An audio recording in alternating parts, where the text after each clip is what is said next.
Hi, and welcome back to Wheels. We are in a deep discussion about working your plan through the new year. I'm still here with Taneisha and Sharonda, and we're going to finish up talking about finding your tribe. What exactly does that mean? How do you find them? And how does that all work? The new phrase has been coined, finding your tribe, finding your tribe. So what does that really mean? I almost feel like your tribe will find you. Oh, you know, that's good. As you're walking out your purpose, the Lord will put people in your path that He connects you with. Mm-hmm. One thing I do want to say is the people that are in your tribe, you guys are like-minded. Mm-hmm. However, you may not have the same talents and gifts, and that's what makes your circle so great. Is that everybody has their own different talents, different gifts, and when you put them together, great things happen. Yeah. So that's my take on that. I agree with Taneisha. Your tribe will, kind of flock to you, and everybody makes, just like the saying,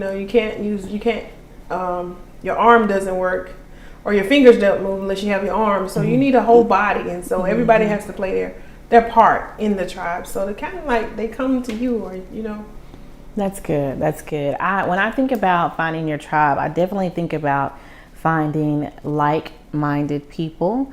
I think about people who kind of flow the way that you flow. Not everybody being alike per se, but being able to come together and all work together for the good.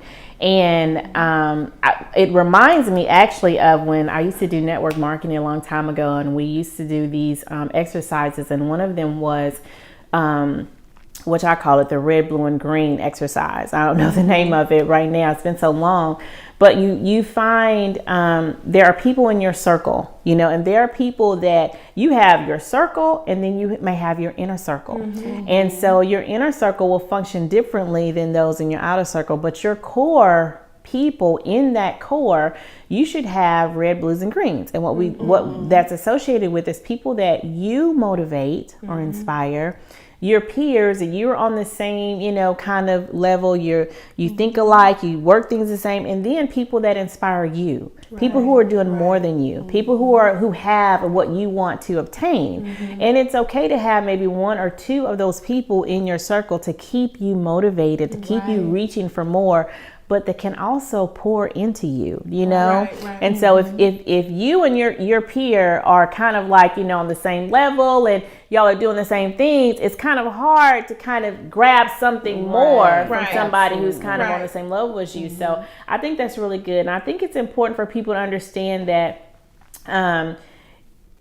you have to accept people that are in your tribe for who they are. Yes. Right. That's so important. Like, you don't want everybody like you. You don't want everybody so extreme, on the other end, but you want to be able to accept people for who they are and love them like where they are, and not be like, just because, even if you have like a tiff or there comes a little, disagreement or something with somebody, it doesn't mean that they're not supposed to be in your circle, that they're not supposed to be in your tribe. It means they're human. It means that they're human, and there's an opportunity for growth, and there's an opportunity for a conversation, because there's a reason that it happened, and we just have to be open-minded enough to see a different perspective or a different point of view. And it's one thing, it's a little different.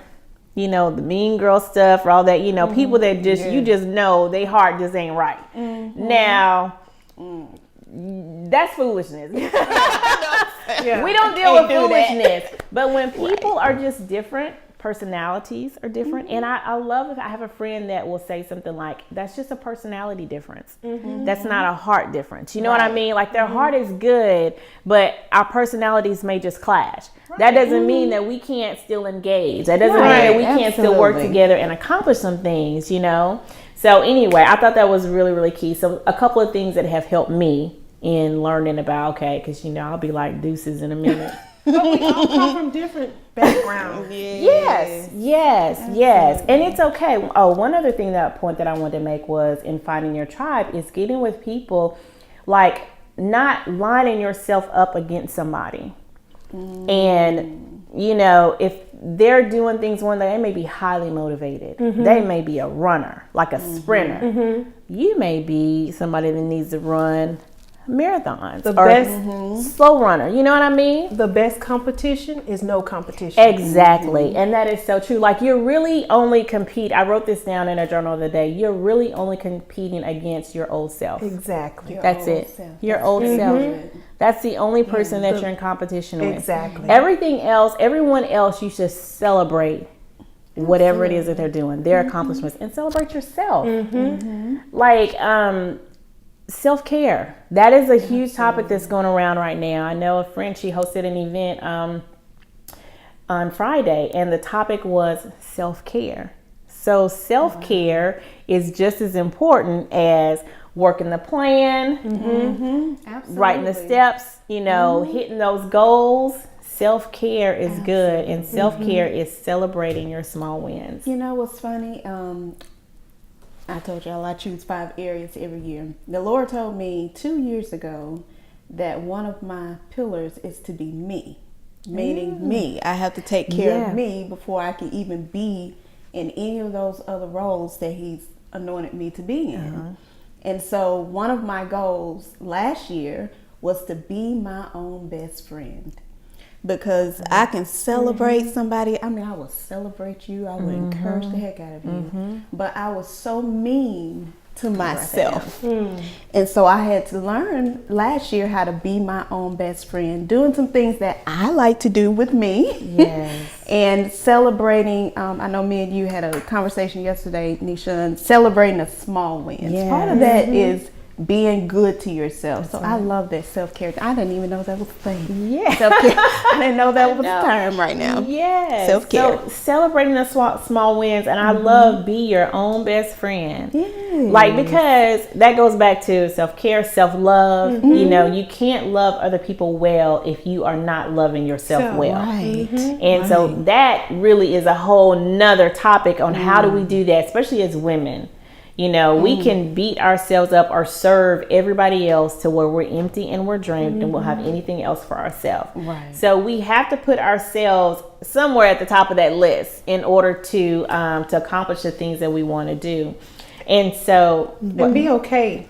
Be okay to say, I'm not being selfish. I'm just taking care of myself. Absolutely. I'm not being and we selfish. have to literally consciously make that decision that this is not selfish. That is so true. A lot of us. And one of the things, I'm going to go back to one of the definitions that I read earlier, was intention. Like, you have to be intentional about your self-care, about what you're doing. Whatever goal it is, whatever desire it is, vision, dream, you have to be intentional about it. So why not be intentional and put yourself on that list? When you're taking care and celebrating your sisters, celebrate yourself. I, for one, am one that I'm so hard on myself. Like, and you know, I will, like, it's hard for me to celebrate wins. We were talking a little bit earlier off screen about sometimes all people see is their failures. Like, the failures overshadow the accomplishments. You don't want to get in that mode. You don't want to get in that mindset because it's hard to get out of. And so you want to review.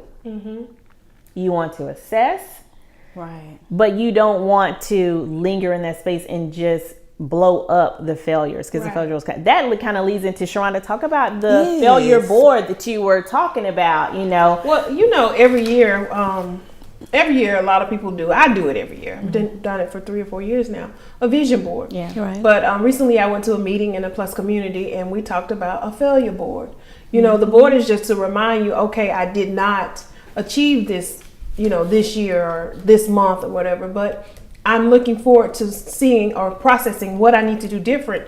Look at it visually, look at that board. What do I need to do different to accomplish that goal?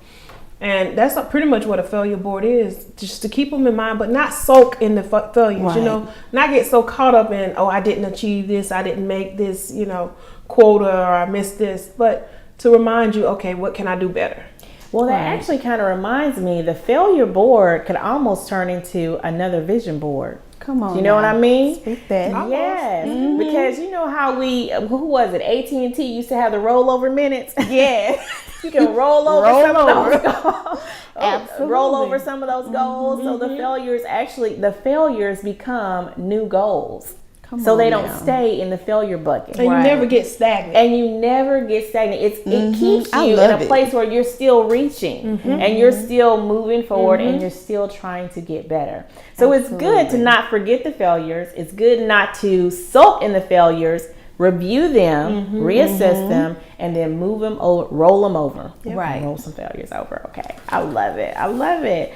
So to finish off today, we're just going to kind of jump into staying motivated. Through all of this, all that you have going on, all that life is throwing at you, all of the bumps and bruises and failures that come along the way with the Superwoman cape, how do you keep yourself motivated to finish? And not just finish, but finish well. Well, for me, because I have an ultimate goal as well. So, you have the big goal, the little goals, but the ultimate goal. And so I haven't achieved that. And I'm going to continue to do whatever I need to do to get to that ultimate goal. And that's how I stay motivated, no matter how tired I get, no matter how frustrated I get. Sharonda, you haven't even broke the surface of getting to that ultimate goal. Okay. So that's kind of what keeps me. You keep your eye on the prize. Yes. And I have it literally taped to my bathroom mirror. That's awesome. It's literally taped to my bathroom mirror. Absolutely. And that's what keeps me going. You have to do this to get there. So that's what I do. This topic excites me a little bit. It's funny that you made the superhero reference because it's something I get a lot in my prayer time. Something the Lord asked me about 2 years ago. He said, "What is your kryptonite?" And let me explain. Kryptonite is whatever it is, whether it's a physical thing or a mental thing that knocks you off track. It's your weaknesses, and all of us have them. Yeah. But if we don't identify them, then we don't come up with what we need to get rid of them. Yeah. So with Superman, the kryptonite caused him to lose his superhuman strength. But when the kryptonite was removed from him, he can go forth and be Superman. Right. So it's just like us. We have to identify what's our kryptonite. What are those things that knock us off course? So for me, some of those things are like disorganization. They're Facebook. You know how Facebook can become a distraction. Any kind of distraction. I've been on Instagram that'll just you should be making calls. Right. But you're on Facebook. So, things like that. I get you. And then on the flip side of that, he asked me to identify my superpower. And so literally in my planner this year, I have every quarter I look at what's my kryptonite, what's my superpower. For me, superpower is planning. I gotta have it written, y'all. I have to have a weekly plan. I have to have a daily schedule. That keeps me focused. I like the feeling of checking off stuff. That's just my personality. I feel good when I check something off. I don't care if it's just making up a bed. I feel like I've accomplished something for the day, and that tends to carry on throughout my day. So identifying what's my kryptonite, what's my superpower, and being able to go back and reference that so that when life happens, and it will, we got a plan of action or some kind of way to maneuver through it. I love the kryptonite analogy. That is like so good because I love the question ministry. I love questions. I love when God asks us questions. And so before we close out today, I just want to do a quick recap of how you can work your plan throughout the year. You can write it down. You can get a SMART plan. Write your SMART goals. Specific, measurable, attainable, realistic, and timely goals. You can identify your superpower and identify your kryptonite. Review, renew, and roll over. Yes. Thank you, ladies. This has been great. So continue to rock out your success in 2018. We do appreciate your reviews, your comments, and questions. So thank you for watching Wheels today, and we will see you next time. Bye.